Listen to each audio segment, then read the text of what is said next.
자, 단열 과정에 대한 엔트로피 변화량, 즉 가역 과정에 해당이 되는 것을 보면 우리가 그 가역 과정에서의 dq는 equal 0이다라고 했었죠. 그래서 이제 ds에 해당이 되는 부분도 엔트로피의 그 변화량에 해당되는 것도 마찬가지로 dq가 0이기 때문에 제로에 해당이 된다라고 볼 수가 있어요.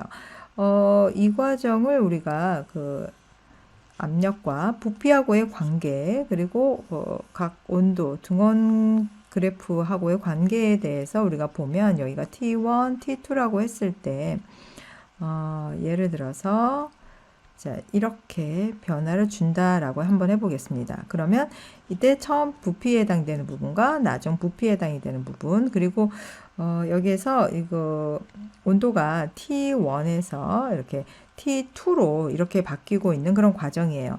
그러면 지금 우리가 이렇게 한꺼번에 이렇게 가는 게 아니라 이제 두 단계를 거쳐서 봐야 되는 거예요. 사실 처음에는 그 기체 상태에서 T1일 때에서 V1일 때 이렇게 시작을 했다가 여기죠.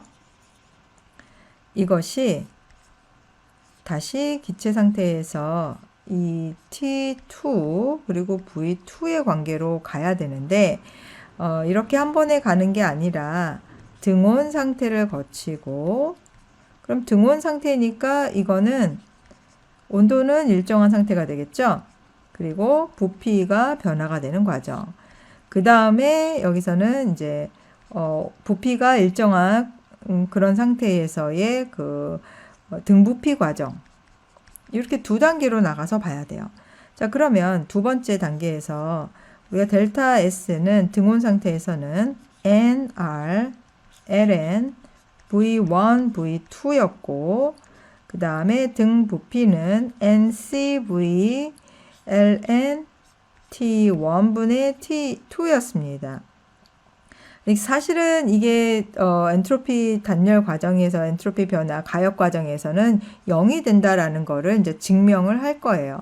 우리가 DU라고 하는 거는 DW 가역 과정, DQ의 관계인데, 자, 여기에서 DQ가 지금 제로가 된다, 0이다 라고 했으니까 가역 과정에서, 자, 그러면 결과적으로 DU 대신에 우리가 NCVDT는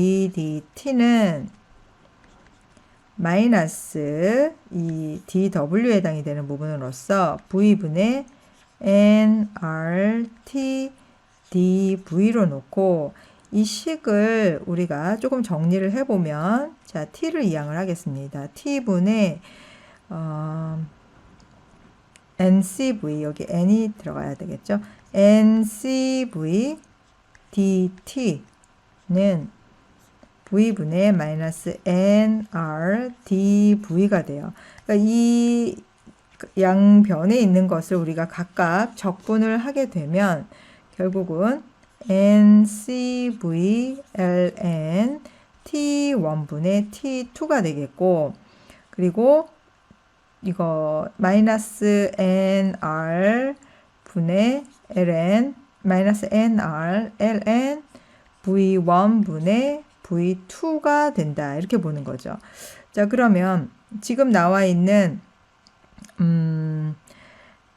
NCV LN T1분의 T2에 해당이 되는 것을 우리가 여기에 해당이 되는 부분을 마이너스 NR, LN, V1, V2를 대입을 하게 되면 결국은 가역 과정에서의 전체 엔트로피 변화에 해당이 되는 것은 0이 된다라는 앞에서의 그 내용을 이제 증명을 할 수가 있게 되는 거죠.